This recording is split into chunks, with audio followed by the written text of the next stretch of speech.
தமிழகத்தில் பார்லிமென்ட் தேர்தலில் போட்டியிட விருதுநகர், திருச்சி தொகுதிகளை கேட்போம் என மதிமுக முதன்மை செயலாளர் துரை வைகோ தெரிவித்தார். பாளையில் மண்டல அளவில் மதிமுக தேர்தல் நிதி அளிக்கும் கூட்டம் நடந்தது. மாநில துணை பொதுச் செயலாளர் திமு ராஜேந்திரன் தலைமை வகித்தார். மாவட்ட செயலாளர்கள் நிஜாம், செல்வம், ரமேஷ், சுதா பாலசுப்ரமணியன், ராம உதயசூரியன், வெற்றிவேல், ரவிச்சந்திரன், வேல்முருகன், கண்ணன் முன்னிலை வகித்தனர். மதிமுக முதன்மை செயலாளர் துரை வைகோ கட்சியின் 10 மாவட்டங்கள் சார்பில் வழங்கப்பட்ட 2.50 கோடி ரூபாயை பெற்றுக்கொண்டார். நெல்லை மத்திய மாவட்ட செயலாளர் நிஜாம் முதற்கட்ட நிதியாக 35 லட்சத்தை வழங்கினார்.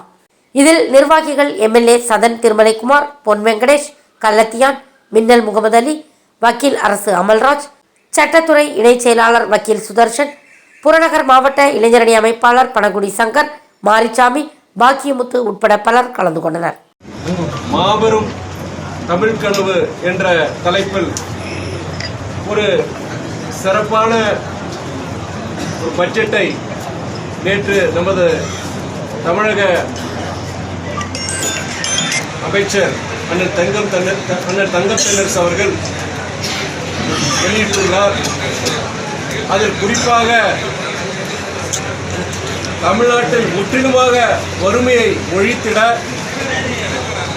முதலமைச்சரின் தாய்மானவர் திட்டம், அதாவது வறுமை கோட்டிற்கு கீழ் உள்ள விளிம்பு நிலை மக்கள் 5 லட்சம் பேரை கண்டறிந்து அவர்களுக்கு கல்வி, வேலைவாய்ப்பு, வீட்டு வசதி இது போன்ற உதவிகளை செய்து சமுதாயத்தில் அவர்களை உயர்த்திட தமிழக அரசு உறுதுணையாக இருக்கும் என்று ஒரு திட்டத்தை அறிவித்துள்ளார்கள்.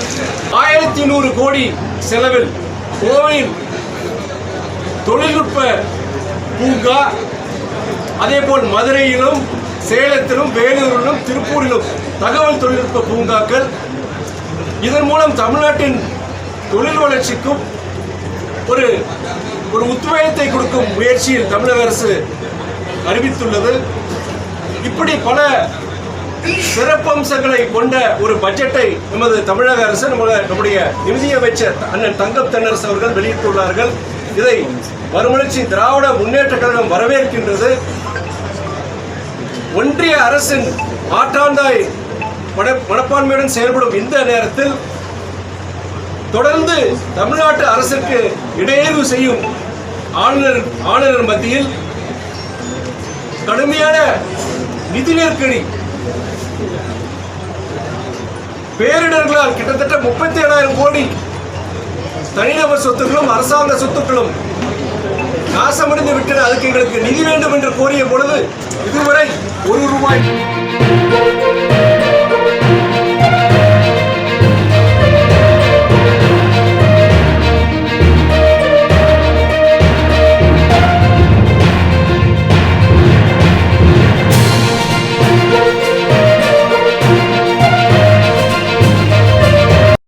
ஃபார் வாட்சிங் உண்மை செய்திகள்.